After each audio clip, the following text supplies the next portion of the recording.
Армысыздар, құрметті отандастар. Сіздермен бірге Түркі Қазақ арнасы, және біз бүгін сіздермен Түркістан сөзінің қайдан пайда болғаны жайлы әңгіме жүргізетін боламыз. Бұл тақырыпты толығырақ түсіну үшін видеоны соңына дейін көруді кеңес береміз, құрметті ағайындар. Түркістан сөзінің шығу тегі негізінде барша түркілердің түп атасы болып табылатын түріктің есіміне барып тіреледі.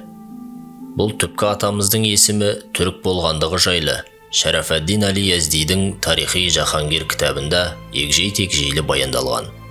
Ондағы дерек бойынша Жапастың 8 ұлы болған. Олардың ең үлкенінің есімі Түрк еді. Содан оны Абу аль-Турк, яғни түріктің әкесі деп атаған, және оның Әбілжахан деген де лақап аты болған. Міне осы түрк есімді ұлдан тараған ұрпақтардың барлығы түркілер деп аталады. Жапас түріктің ұрпақтары тараған өңірлерде көшпенділік үрдісімен өмір сүрді.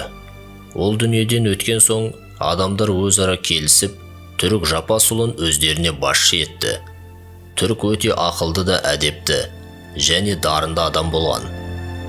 Ол әкесінің иелігіне қарайтын барлық аумақтарды аралап шығып, өзіне өте ұнаған Селенгей деп аталатын, ол жерде суы жылы, шағын өзен ағатын, көптеген таулар мен мөлдір бұлақтар болған жерде қоныстанып, киіз үйлерін тігіп өмір сүре бастады. Негізінде киіз үй орнату оның ойлап тапқан өнер табысы болып табылады. Ал Селенгей деп аталатын өңір туралы айтар болсақ, оның атауы көптеген ғасырлар өте өзгеріске ұшыраған болуы керек. Сондықтан бұл өңірдегі өзенді Моңғолиядағы Селенга өзенімен шатастыруға болмайды. Біздің пікірімізше бұл Селенгей өңіріндегі су қазіргі Түркістан облысына қарасты Төле би ауданындағы Қарасора өзені болуы мүмкін. Өйткені ол жерде 3 өзен, Сайрамсу, Қарасу және Қарасора бір жерде тоғысады. Қарасораның суы қысқы суықтарда да ешқашан қатпайды және қыстың аязында буланып тұрады. Археологтардың айтуынша аталған орданың тарихы Есім ханның дәуірінен едәуір бұрын, яғни біздің заманымызға дейін дәуірлерден бастау алуы мүмкін. Түрікке әкесі Әбілжаханнан өте үлкен иеліктер мұраға қалды, және оның өзі де патша болғаннан кейін өз иеліктерінің аумағын әрі қарай кеңейтіп, олардың бәрі ұрпақтарына мұра болып қалды. Ол әділ де кәміл билік еткен патша болды.